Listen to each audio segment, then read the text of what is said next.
Voilà, donc là maintenant j'ai ma manche, la fente est prête. Maintenant je vais faire la tête de manche, je vais préparer mes fronces.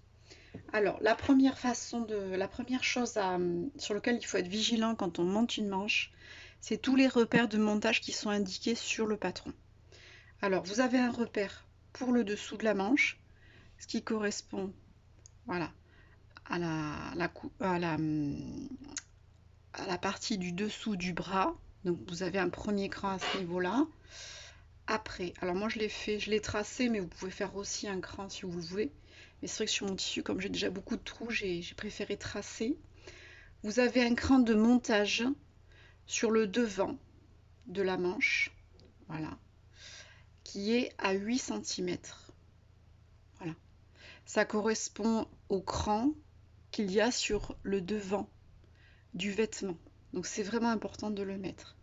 Après, vous avez un deuxième cran, donc à partir du dessous du bras, sur le dos qui est à 7 cm. Et ensuite, on a un cran tout en haut de la tête de manche pour nous indiquer l'endroit où on devra positionner notre manche, c'est-à-dire ce qui correspondra avec la ligne d'épaule. Voilà. Ça déjà, c'est la première base pour pouvoir monter correctement une manche. Ensuite, on va venir faire des fronces sur la tête de manche, c'est-à-dire la partie la plus haute de la manche. Donc j'ai fait un repère à peu près au niveau du milieu de la tête de manche jusqu'à 12 cm, voilà, de part et d'autre du cran du haut. Voilà. Donc maintenant je vais pouvoir passer un fil de fronce qui partira de ce côté-là jusqu'à ce côté-là pour pouvoir après froncer toute la tête de manche. Alors quand on parle de fil de fronce, c'est un fil avec des grands points. Alors soit on le fait à la machine, dans ce cas-là on met sur 5, donc le point le plus large que l'on puisse avoir, ou alors on peut le faire à la main en faisant des points réguliers mais pas trop petits, un peu plus large. Donc je vais venir piquer à partir de ma première épingle. Alors je me mets à peu près à 0,5, comme ça je ne serai pas obligée d'enlever mon fil de fronce quand je vais piquer ma manche, puisque ma piqûre sera à 1 cm. Je ne fais surtout pas de point d'arrêt, parce que je vais avoir besoin de tirer après tous mes fils. Donc je laisse quand même du fil derrière, que je ne coupe pas. Voilà. Et donc à 0,5 cm du bord, je fais mon fil de fronce, hop, jusqu'à mon épingle. Je vais à ce que la couture soit bien ouverte. Voilà. Et là, hop, je lève et surtout, je ne fais pas de point d'arrêt, je ne coupe pas trop court. Voilà, donc j'ai passé mon fil de fronce, donc vous voyez, ça donne ça. Donc j'ai le fil là, les deux fils qui dépassent.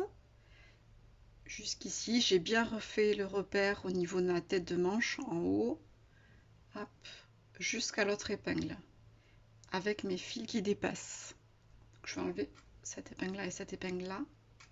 Et maintenant, je vais venir faire mes fronces en tirant un des fils sur le côté. Voilà. Alors on y va doucement parce que ça risque de casser si on y va trop fort. Et je viens mettre un maximum de fronces autour de mon cran de tête de manche. Comme ça, ce sera bien foncé sur le haut. Voilà. Et je fais pareil de l'autre côté.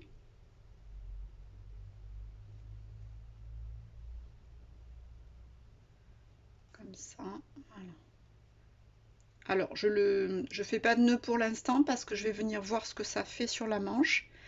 Et s'il faut, bah, je fais plus ou moins de fronces sur le haut en fonction de la répartition sur ma manche. Maintenant, on va passer au montage de la manche sur le vêtement. Alors ça, c'est mon devant que j'ai assemblé avec le dos. Donc on retrouve la pince ici. Donc maintenant, je vais venir positionner donc ma manche gauche. Voilà, ici. Alors, la première chose à faire déjà, c'est de placer l'écran contre les endroits où ça doit se trouver. Alors, on avait dit qu'en bas, on avait un cran qui correspondait au dessous de bras.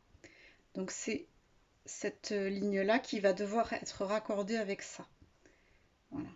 Alors, je vérifierai bien que ma ligne de coude, elle sera vers l'arrière. Donc, c'est le cas. Donc, le cran du dessous de bras, je le fais correspondre avec la couture de côté du vêtement. Donc, j'épingle là. Ensuite, j'avais un autre cran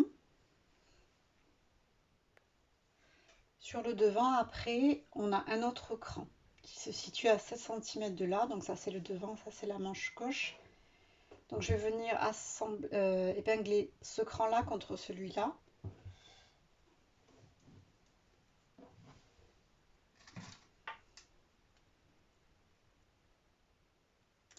Et après, le cran de la tête de manche, j'avais mis cette épingle rouge. Je vais la faire correspondre, donc toujours endroit du vêtement contre endroit de la manche. Donc ça correspondra à ça. Voilà. Là, donc ça c'est bon. Et maintenant je fais le dernier accord avec, alors pour faire plus simple, on va passer par le dos avec les deux crans du dos. Alors le cran de la manche qui ira avec le cran sur le dos. J'ai épinglé les deux. Voilà. Alors je vais prendre par là, je vais passer dedans pour pouvoir bien être endroit contre endroit. Voilà. En fait c'est facile hein, parce que ça correspond bien, c'est les mêmes distances, donc on n'a pas besoin de tirer. Voilà. Alors pour bien épingler ma manche, je vous recommande de faire comme ça. Alors là, il y a le vêtement tout autour, et la manche, elle est dedans. Donc on voit bien l'endroit contre l'endroit ici, et l'envers. Voilà. Donc ça en bas, bah, c'est fait, c'est déjà épinglé. Alors je vais peut-être rajouter quelques épingles pour que ça ne bouge pas. Donc on se met bien bord à bord.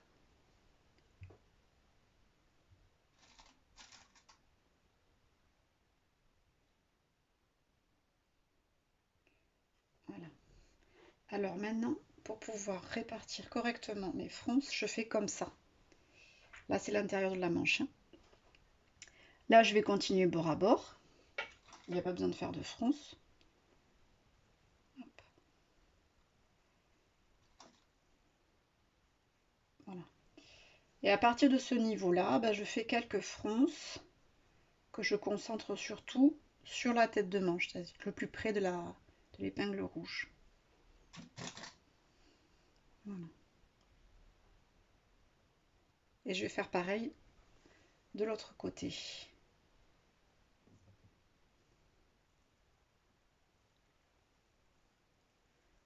Voilà, là c'est tout prêt. Il y a juste à répartir un peu pour que ce soit joli.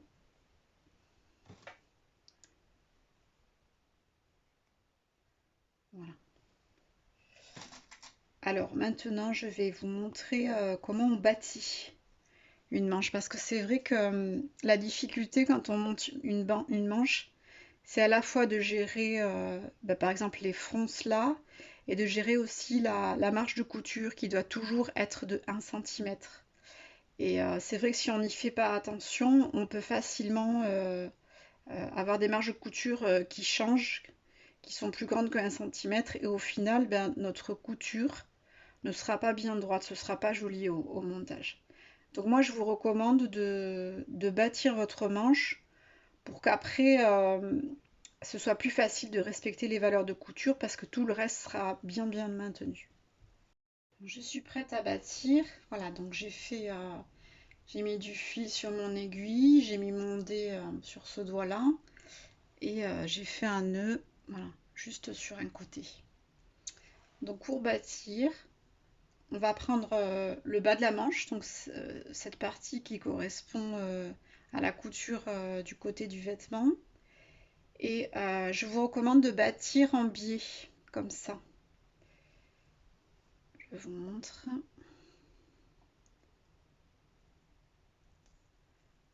Alors, comme ça, voilà. Et on continue, toujours en biais. On pousse avec ce doigt-là. Alors, pourquoi bâtir en biais? Bah parce que l'idée, c'est de maintenir le tissu le mieux possible pour que quand on va passer à la machine, ça ne bouge pas. Alors c'est vrai que l'avantage de bâtir en biais comme ça, c'est que ça maintient bien sur une largeur un peu plus grande que si on bâtit tout droit. Voilà. Donc là, je vais continuer. Je vais vous montrer jusqu'aux fronces, parce que c'est peut-être la partie la plus difficile. Hop. Voilà. Pique toujours en biais. On ne tire pas non plus, voilà, il faut que ça reste, ça suive bien le tissu. Voilà. On peut enlever au fur et à mesure nos épingles.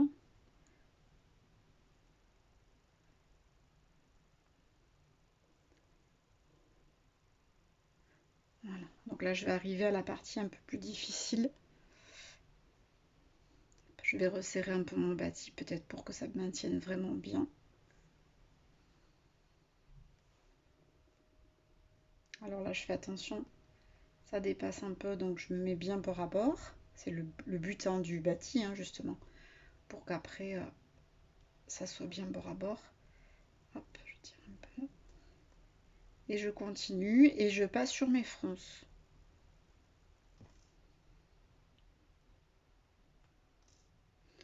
Voilà, je viens un peu écraser mes fronces. Je fais attention qu'elles soient quand même bien positionnées. Vous voyez, toujours je fais attention à ce que ce soit bien bord à bord.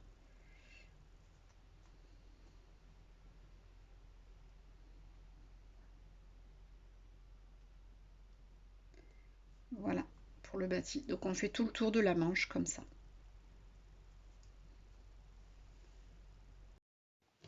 Donc la manche, ça y est, elle est piquée. Donc comme le bâti était prêt tout le tour, j'ai pu facilement faire ma couture, donc assembler ma manche avec le vêtement. Donc comme vous voyez là, il y a plein de petites fronces sur la tête de manche. Et après, voilà, c'est beaucoup. Il y en a plus sur la suite. Voilà.